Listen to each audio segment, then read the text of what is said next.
Well, here we are, Renee, another episode. What are we talking about today? Man, it looks like we're going to get into the Indiana Rural Health Conference that you attended again this year and chat about that and all the details of things that you've learned while in French Lick, Indiana. But before we get into that and dive in, what is going on the farm in July? It has been hot. So Well, hot. I can tell you what's not going on, and that's I'm not mowing and I'm not hauling corn, which is what I should be doing because I'm not ever at home, it doesn't seem like these Ah, days. So not much is getting done at all. no. No, I don't think you'd want to be mowing. I mean, at least not where Yeah. we're recording now. It's ridiculous. We have a heat warning and all kinds of stuff. And I think we're back to like not watering our lawns. So I can't imagine that your Oh, lawn's really going to grow a whole lot. I mean, the weeds, they like to oh, grow. it's been raining. I get the rain alerts. It's been wet. Not here. So Oh, we'll well, see. Because you might get weeds growing, but if it's that hot, yeah, yeah, it's anyway. true.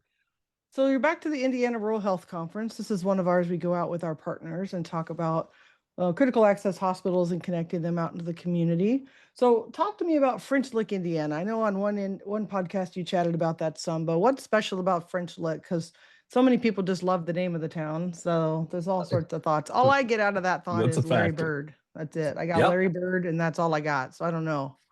Well, this is the third time we've been invited back to speak. My third time speaking at this conference, and I've just grown to love it there. It's a little town in southern Indiana, nestled in the Hoosier National Forest. Two hotels, both on the National Registry of Historic Places. It was one of the largest atriums in the world until like the 30s or 40s. And so it's just these huge, magnificent buildings that are so out of place. Some world-class golf, spas, equestrian areas. So people go there to ride horses. There's an electric trolley car that still connects the two sites. So the two hotels, you take this historic trolley to go over to different restaurants.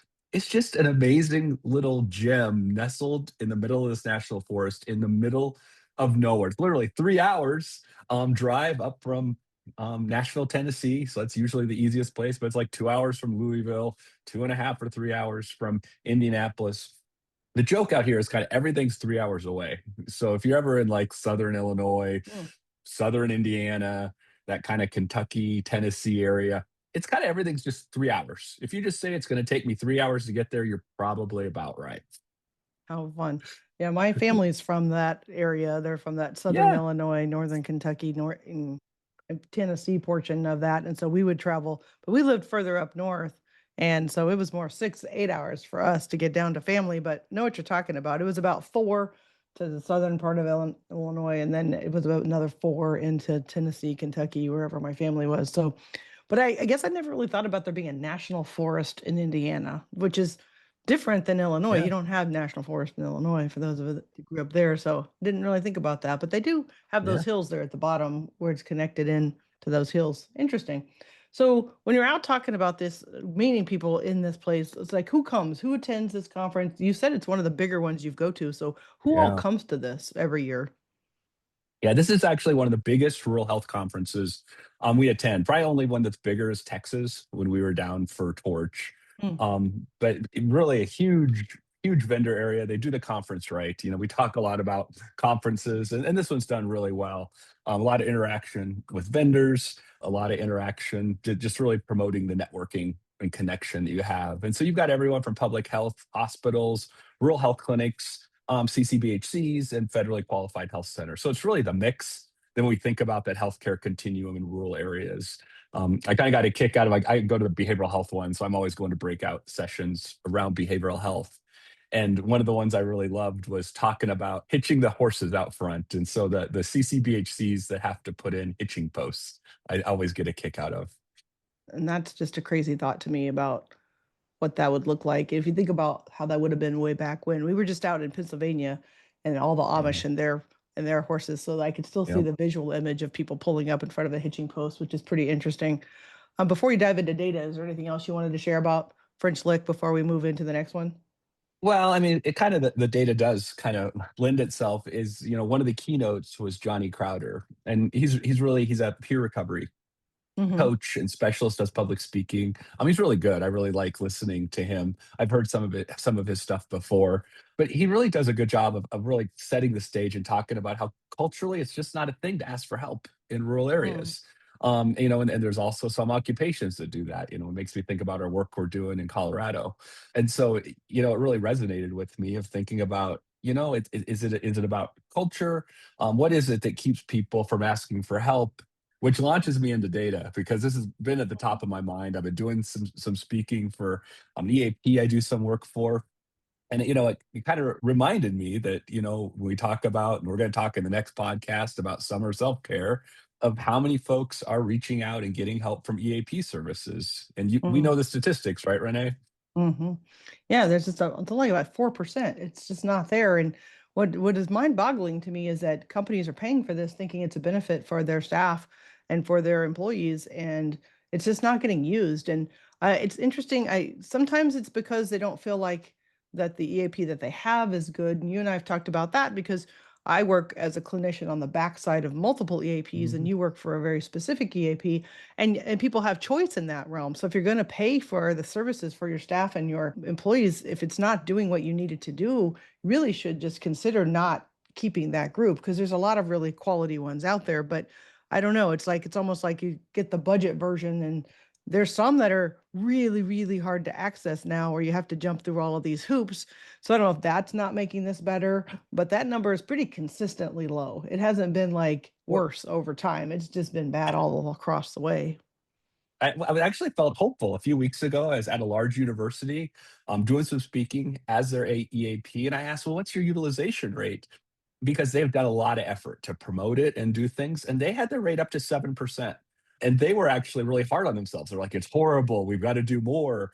And I'm like, "Oh my gosh, this is fantastic. You guys are doing a lot of things right, because you're moving the needle. You're way better than the national average." So it's just interesting the perspective that if they have a commitment of their HR department and they have a team of people focused on this, it does make a difference. And so I saw firsthand where culture made it okay to use the EAP, and there was an uptick in utilization. So, there is encouragement, that if you're going to commit to that, you can create a healthier workforce.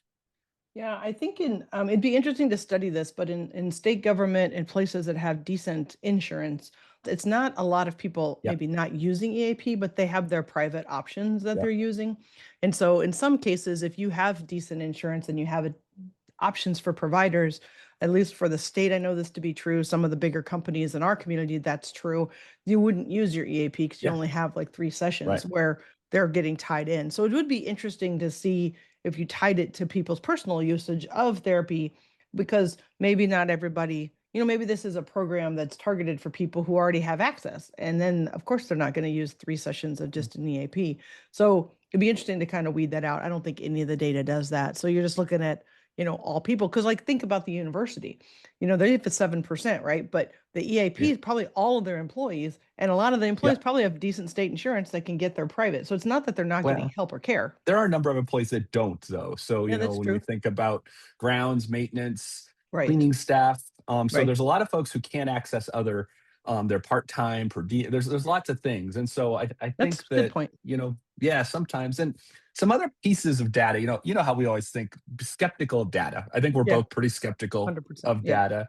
And so, when I was listening to Johnny speak, he said, and when you dive into that data, 40% of people cancel before the first appointment. So Hmm.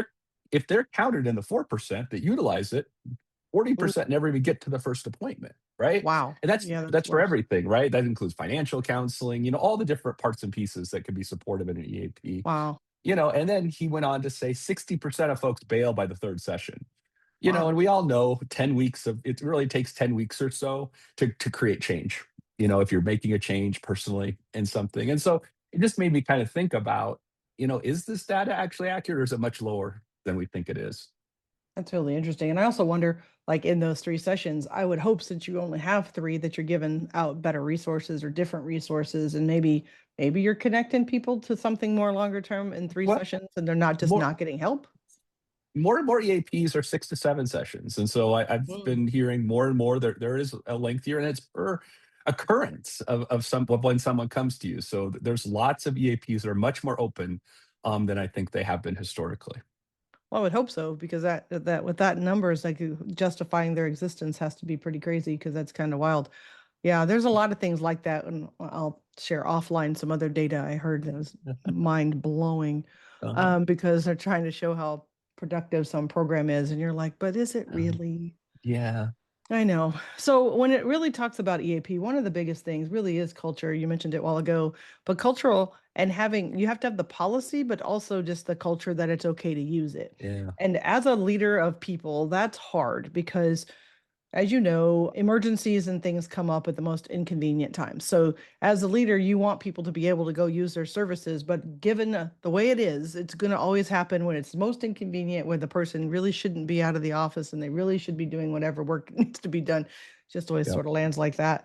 And so, it's really I mean, for a person like myself who preaches this, you have to live it and be like, it's okay, you right, need to go get your help, even though it's inconvenient for everyone else and there's burden on everybody else in the office and all the things. And so as we rock into the summer self-care conversation and how people don't take off the time that they should take off, that's a big part of this. And so, and having to use your time off for things like therapy and EAP, is that really what people want to use their time for if right. they're limited in how much time they have. So it is about the culture and how you set it up. And if you can give that, I mean, yeah, people give it to you as an availability, but do they give you the time off to Yeah. actually use it too? Or you having to take any kind of accrued time off to use it, that doesn't help your rate of getting it done. Well, right, and if it takes, yeah, I have so many thoughts when you start talking about this, and it really, you think about is it more work to go do it than not? Right? Is it more painful to go get help than just to live in the pain you're living in? And I guess the best example I heard, and it's applicable to so much of the work that we do, and I've never thought about it in these terms because we talk to leaders a lot, and they're like, "Oh, I've got all the policies. It says right here that people can take this amount of time off to go do this." Right? And they show them to you, and they're like, I don't understand why people aren't doing it. And we're like, when was the last time you had a training that you brought everyone in? More and more, we're asked to come in and do in person mandatory trainings because people just, they do all these online trainings. You got your liases and all your trainings, and people just zone out and click the buttons that A, B, C, D, pass the test. And they're like, well, everyone knows because everyone had to take the required online, and like no one gets anything out of those things. Nothing comes out of those things. And so the policy's great, but what are you doing to change the culture? The best example, and it could be culture, it could be the rules, it could be the laws. Best example was Renee, when was the last time you crossed a street? Any Well, street. all the time. And Yesterday, to be fair. And so do you always go down to where the stop sign or stoplight is and push the Mhm. button and cross in the area you're supposed to cross? Especially not at my office. Nope. Because Because that's you cut far right from across the not street, even right? close to the right place where it's supposed You to be. Nope. you realize it's against the law to jaywalk I in the do. state of Iowa. So I you do. break the law. So even though there's a policy in place, you Policy. don't follow it Nope. because the culture is you just walk out your door and cross the street. This is the same application of what we're talking about here Good point. today is that we can have policies in place, but if everyone just does something different, it doesn't matter. Right. This is also that conversation you and I have had about creating the sidewalk where it's not the natural flow of Yeah, traffic, right? So exactly. it's the same situation. You've got the worn path where everybody walks it, but hey, we're going to make the policy in the path over there where it's more convenient for us and not address the fact that there's this big clear walkway that everybody's using and that's where they'd prefer to get help. So you're right, Right. it's really hard. So it's also, trying to like talking about the culture, but having a model of it or people using it or whatever. And so, we have the other thing that comes out, and this is not helpful from that perspective, is there's this big email that comes out. HR sends out the big email that the EAP is in it somewhere. First of all, nobody's going to read the newsletter thing. Mhm. I mean, because this is all the stuff with all the colors and all the fonts Yep. and all the whatevers and all of the stuff nobody cares about, like the walking taco bar in 3 weeks or Yeah. whatever. And so the EAP stuff might be in there, but that gem of that isn't there. So you really I mean, the part that shows that it makes a difference is like if you have that frontline supervisor, they need to know this information. And when I was working in this topic with construction, it wasn't like the higher level management knowing about the EAP. It really Right. was that frontline, that first guy Right. that's like ahead of three or four other dudes. And if somebody Right. comes to them with a personal problem, they need to be able to say, hey, there's this.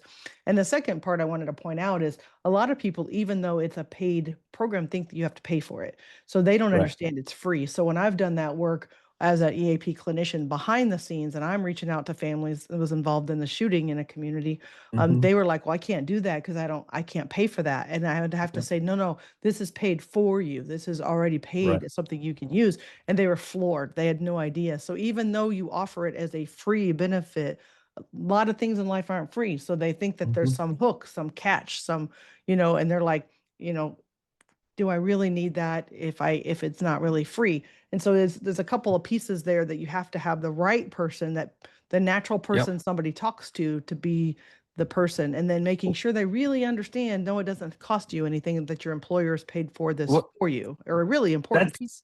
that's absolutely how you change culture. It's through word of mouth, and especially in rural areas, it's people asking other people, "Hey, do you know about this?" I mean, let's take for example, Renee. When we go to a community, when we're out speaking, or we're doing work somewhere, what's the first question we ask someone who's local and from there? We always ask, "Where should we go eat? What restaurant True. you recommend?" Right? And we make our choice based upon that person's experience. This Right. is no different than utilizing EAP services or going to Right. counseling. It is that we have to train other people, and you talk about those mid-level supervisors that have small teams. If we're training them to validate and say, "Hey, it's okay. The EAP works really well." I had a Right. financial issue. It happened to me when I was doing trainings, a few weeks ago.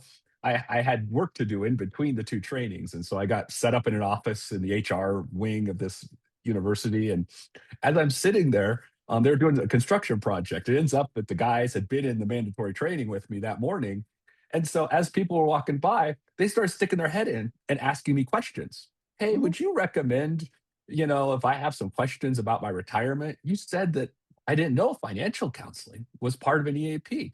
Could they give me like, because if I go to my guy, he's trying to get me to invest in his funds, and I just want a Exactly. third party to Yeah. bounce some ideas off of." I said that would be an absolutely great thing to use your EAP for.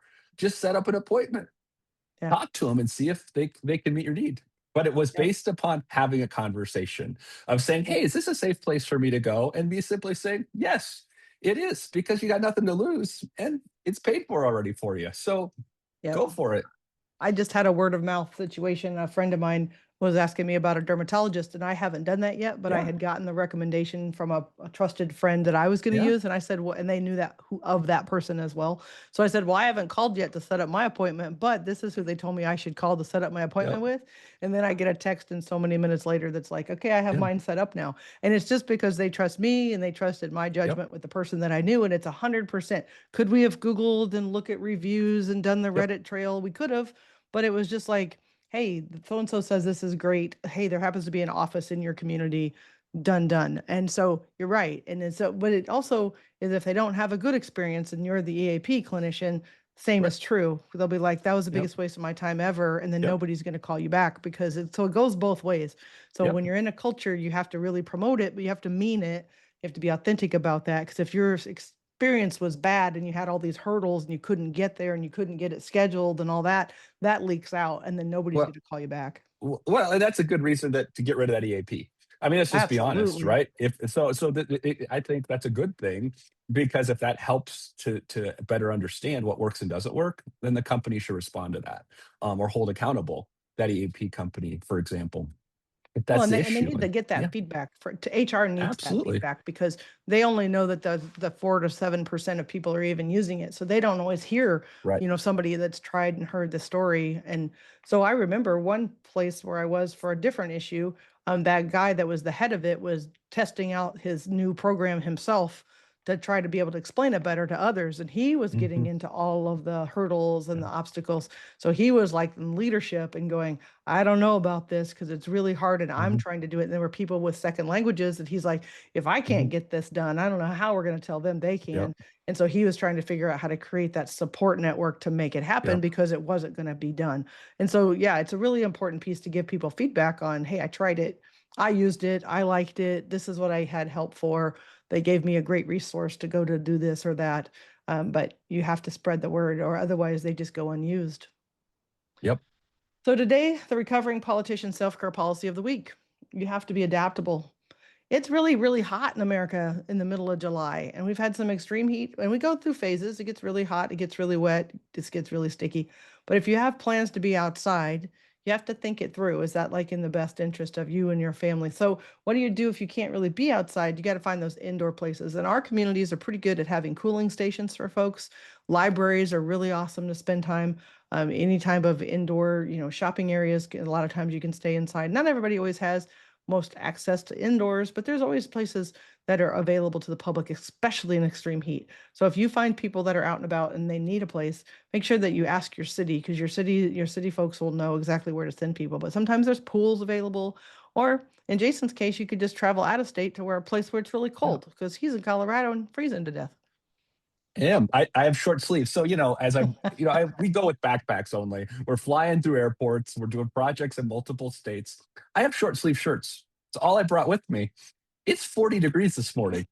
I did not look at the weather forecast or recognize where I'm at that, wait a minute, this is a different, it's a different environment than I'm used to. So although it's 78, 80 during the day, it gets really cool at night here. So that Yeah, so makes it all that much better. it's 80 degrees first thing this morning here, and it's 40 degrees there. So that's just Yeah. wild right there. And so you're trying to So, pack from multiple levels and multiple places. That's just crazy. Well, today, everybody, we talked about the American Rural Health Conference, and we really ended up doing more of a deep dive into EAPs and how they're helpful because there's lots of data and peer folks talking about this at their Rural Health Conference about how little it's being used and how even fewer people are actually going and attending. And so, if you have an EIP available to you, I challenge you to go try it. Go test it out, see how it works, and then tell your neighbors and your friends to use it because it's a free benefit to you as an employee, and it's another one that just sits on the shelf unused. And we're going to talk about your PTO next, another one we don't use the way we should. So next time we'll chat about PTO, but today, before you go, please don't forget to follow us on LinkedIn, Facebook, or YouTube. If you leave us a positive review, we send you a prize. Have a great day, everybody.